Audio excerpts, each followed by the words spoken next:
इसमें जो लूट मची हुई है, जो भ्रष्टाचार फैला हुआ है, जमीन का दाखिल खारिज में, पेपर निकालने में, वंशावली बनाने में, जमाबंदी में इतनी परेशानी हो रही है, हजारों करोड़ रुपया लूटा जा रहा है। और इसी बिहार में जैसा आप लोग जानते हैं सबसे ज्यादा सीओ और डीसीएलआर वगैरह का पोस्टिंग के लिए खुलेआम 30 लाख 40 लाख 50 लाख रुपया, देखिए सारे पत्रकार लोग मोड़ी हिला रहे हैं, हाँ भैया बात तो ठीक है, 25 से 50 लाख रुपया लेकर पोस्टिंग की जा रही है। तो ये जो सर्वे शुरू हुआ है, ये अंचलाधिकारियों को और राजस्व से जुड़े हुए पदाधिकारियों के द्वारा धन उगाही का नया उद्योग शुरू किया गया है। तो जन सुराज परिवार 3 मांग रख रहा है। एक कि जातीय जनगणना के आधार पर उसके नाम पर राजनीति करके समाज को बांटने लड़ाने वाली जनता वाली सरकार, उस पर व्हाइट पेपर जारी करो और 1 महीना में बताओ कि आरक्षण पर क्या हुआ। दूसरा, 94 लाख परिवारों को किस दिन 2 लाख रुपया दोगे और उन 40 लाख होमलेस परिवारों को 1,20,000 रुपया कब दिया जाएगा। हम लोग की दूसरी डिमांड है कि 3 डिसमिल जमीन जो महादलित समाज को मिलनी चाहिए थी, दलित महादलित समाज के लोगों को, जिनका वोट लेकर नीतीश कुमार इतने दिन से बैठे हुए हैं, अब वो दलित महादलित परिवार चला जाने के लिए तैयार नहीं है। अगर 1,20,000 से कम परिवारों को ही 3 डिसमिल जमीन मिली है, तो 48 लाख से ज्यादा परिवारों को 3 डिसमिल जमीन कब मिलेगी।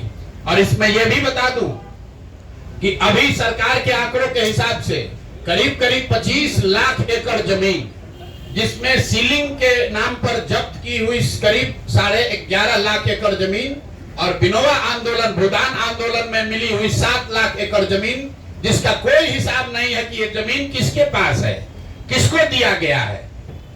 25 लाख एकड़ जमीन जो सरकारी रिकॉर्ड के हिसाब से उपलब्ध है गरीबों को बांटे जाने के लिए, किसी से लेना छीनना नहीं है, किसी के पास रिकॉर्ड नहीं है कि उस जमीन का 6.8 लाख एकड़ जमीन जो विनोबा भावे के प्रयास से भूदान आंदोलन में लिया गया, वो किसको दिया गया, किसको बांटा गया, किसी को मालूम नहीं है।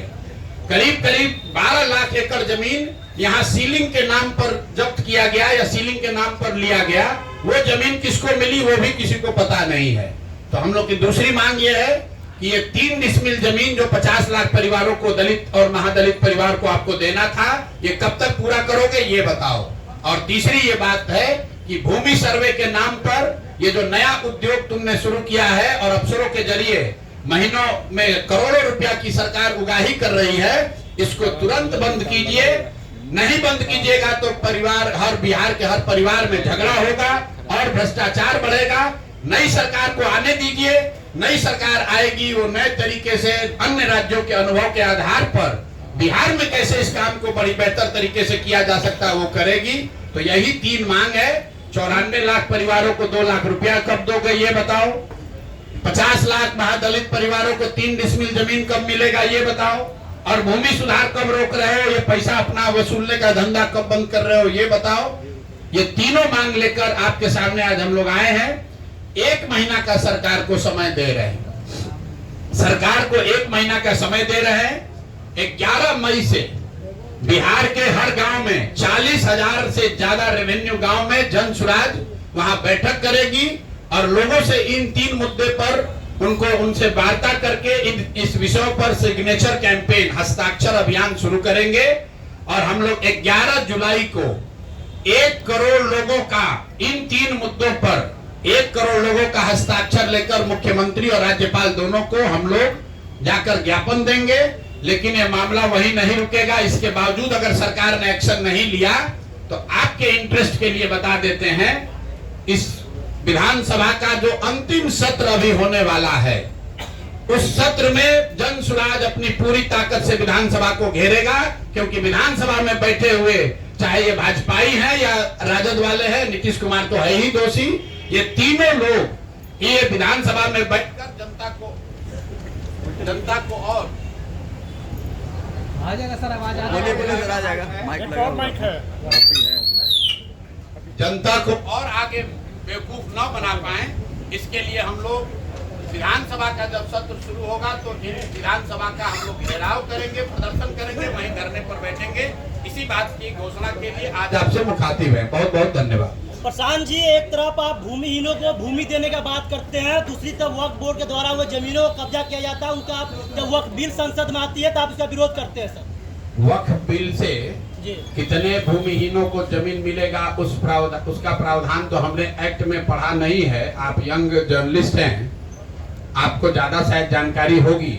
वक्फ के बिल में कहीं इस बात का जिक्र नहीं है कि अगर कल होकर वक्फ के एक्स्ट्रा जमीन को सरकार ले भी ले तो उसका लाभ बिहार के भूमिहीनों को मिलेगा। इसकी कोई चर्चा कहीं उस कानून में, एक मिनट रुकिए, आपने सवाल पूछा, आंसर देने दीजिए। इसकी कोई चर्चा उस कानून में नहीं है। कहीं उस कानून में प्रावधान नहीं है कि वक्फ में अगर गलत जमीन कोई पाई गई तो उसको लेकर भूमिहीनों के बीच में बांटा जाएगा। पहली बात। दूसरी बात, वक्फ का विरोध क्यों कर रहे हैं? वक्फ का विरोध इस पर नहीं कर रहे हैं कि वक्फ में सुधार होना चाहिए कि नहीं होना चाहिए। वक्फ का विरोध इसलिए कर रहे हैं कि हमको, आपको, सबको पता है कि जो लोग ये बिल लेकर आए हैं उनका वक्फ के कानून से, वक्फ की प्रॉपर्टी से लेना देना नहीं है। उनका एक और एकमात्र लक्ष्य ये है कि बिहार में, देश में हिंदू मुस्लिम का मसला चलता रहे। इसका उदाहरण देख लीजिए। आप ही लोग CAA का बिल आया तो हम लोगों ने उसका विरोध किया। आप जैसे कई काबिल पत्रकारों ने कहा कि प्रशांत जी, आप इसका क्यों विरोध कर रहे हैं? तो हिंदुओं को बाहर से लाकर, जो हिंदू शरणार्थी हैं अफगानिस्तान में, बांग्लादेश में, पाकिस्तान में, उनको लाकर देश में जगह देने की, सम्मान देने के लिए ये नीति और कानून बनाया गया है। कुछ लोगों ने ये भी कहा कि ये मुस्लिम आतंकवादी को, शरणार्थी को देश से निकालने के लिए किया गया है। आप जितने यहाँ पत्रकार बैठे हैं, मैं आपको खुली चुनौती दे रहा हूँ। अभी चुनाव है, कई बार अमित शाह आएंगे, प्रधानमंत्री से तो आपका मुलाकात नहीं होगा, लेकिन अमित शाह से पूछिएगा जरूर कि 3 बरस से इस देश में CAA लागू है, कितने मुस्लिम सो कॉल्ड शरणार्थियों को इस देश से निकाला गया? और वो बात छोड़ दो, कितने हिंदुओं को आपने नागरिकता दे दी, ये बता दो। बांग्लादेश से, अफगानिस्तान से, पाकिस्तान से आने वाले कितने हिंदुओं को आपने नागरिकता CAA में दे दी है, ये बता दो। मेरे भाई, तुमको CAA लाकर ना हिंदू की मदद करनी थी, ना मुसलमान किसी शरणार्थी को हटाना था। तुम्हें सिर्फ बंगाल में हिंदू मुस्लिम करके चुनाव लड़ना था। तो ये हर 6 महीना पर कभी ट्रिपल तलाक है, तो कभी 370 है, तो कभी अभी वक्फ है, कभी कॉमन सिविल कोड है। जनता इतनी बेवकूफ नहीं है। आप वक्फ का बोर्ड, आप कानून में लिखिए कि अगर वक्फ कानून के बोर्ड में कोई गलत जमीन पाई गई तो वो जमीन गरीबों में बांटा जाएगा। ये कहाँ कानून में लिखा हुआ है? कानून पढ़े बगैर सवाल मत कीजिए।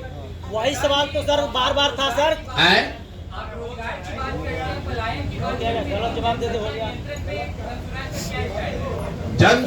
जनसंख्या नियंत्रण पर जनसुराज का नियंत्रण जो स्टैंड है वो बिल्कुल साइंटिफिक है। साइंस ये बताता है कि पॉपुलेशन ग्रोथ, TFR जिसको कहते हैं, total fertility rate, is directly proportional to the women education. महिलाओं का एजुकेशन बढ़ाए बगैर TFR को, पॉपुलेशन को नीचे नहीं किया जा सकता है। हम जान रहे हैं कि आप किस नजरिए से सवाल पूछ रहे हैं। कुछ लोग ये कहते हैं कि मुसलमानों, ये भाजपाई और कुछ संघी ये बताते हैं कि मुसलमानों ने जनसंख्या बढ़ाई है। जितने लोग बैठे हैं आप लोग एजुकेट भी हो जाइए। मुसलमानों का TFR केरल में, बिहार में हिंदू महिलाओं के TFR से आधा है। फिर से याद कर लीजिए, मुस्लिम महिलाओं की फर्टिलिटी रेट केरल में, बिहार में हिंदू महिलाओं के फर्टिलिटी रेट से आधा है। ये आपको क्या बताता है? जहां पर महिलाएं पढ़ गई, जहां पर उन्हें फैमिली प्लानिंग की या अपने परिवार के विषय में निर्णय लेने का अधिकार हो गया, आर्थिक और शैक्षणिक स्वायत्तता आ गई, अपने आप पॉपुलेशन नीचे आएगा।